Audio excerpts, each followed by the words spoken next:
Hi everyone, welcome to part 3. Okay, Nakamura has just played Queen c3. And now came Rook c8 from Shirov, presumably because he'd seen the threat of c5, but White still has a big edge in this position.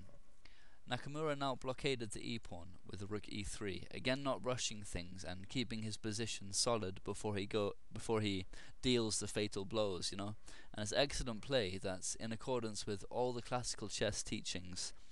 Now everything in this position is protected except for the a4 pawn, which is in no danger at all, and Shirov has no counterplay, so it's best to ensure everything is solid before undertaking an attack.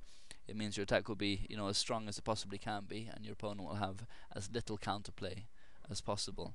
And to make matters worse, Shirov now played an inaccuracy with King a7, which gives White an even bigger edge. As I said, he has no constructive plan to follow here, but there were better moves than this. Fritz preferred Queen c7, where at least Bishop f7 is possible next, but White still has a big edge, and it's hard to see Black being able to hold his position here for much longer. So King a7, anyway, from Shirov.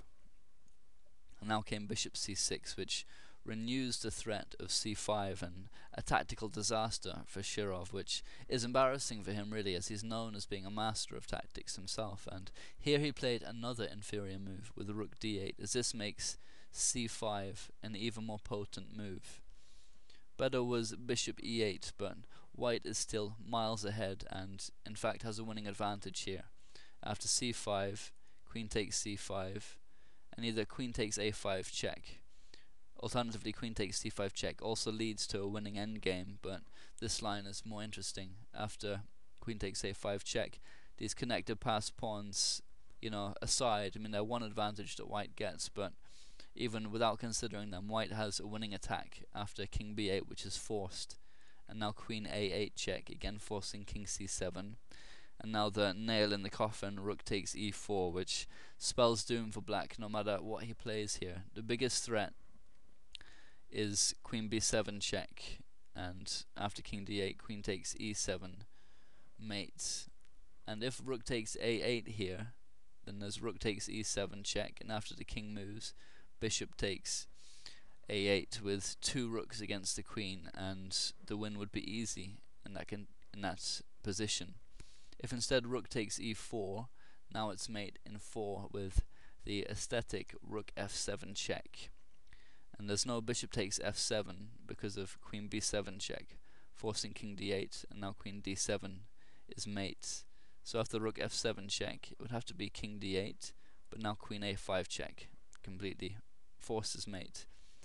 Queen b6 delays it for as long as possible, but now of course Queen takes b6 check, forces Rook c7, and Queen takes c7 is mate. So even with a better defense, Shirov was busted. But anyway, back to the game continuation.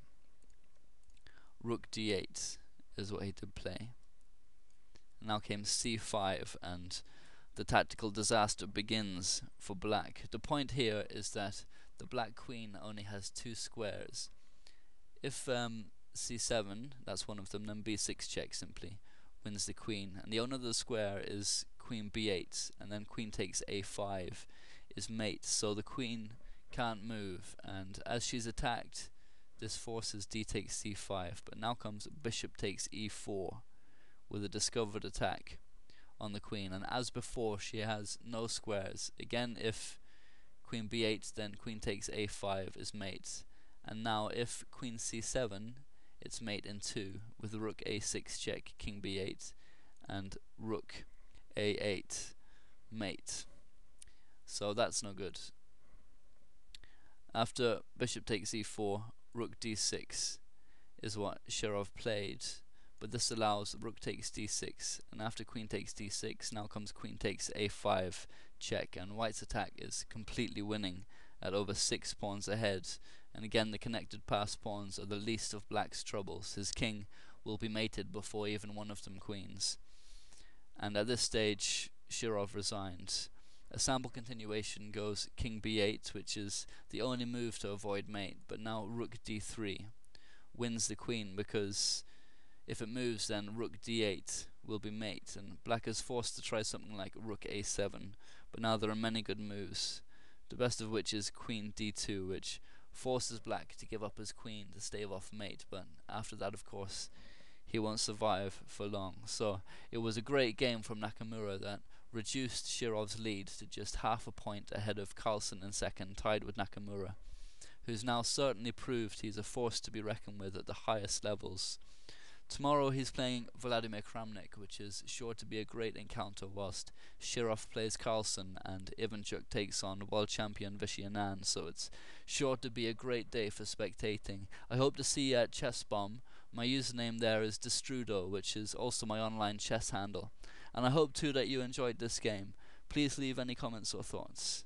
Thanks very much.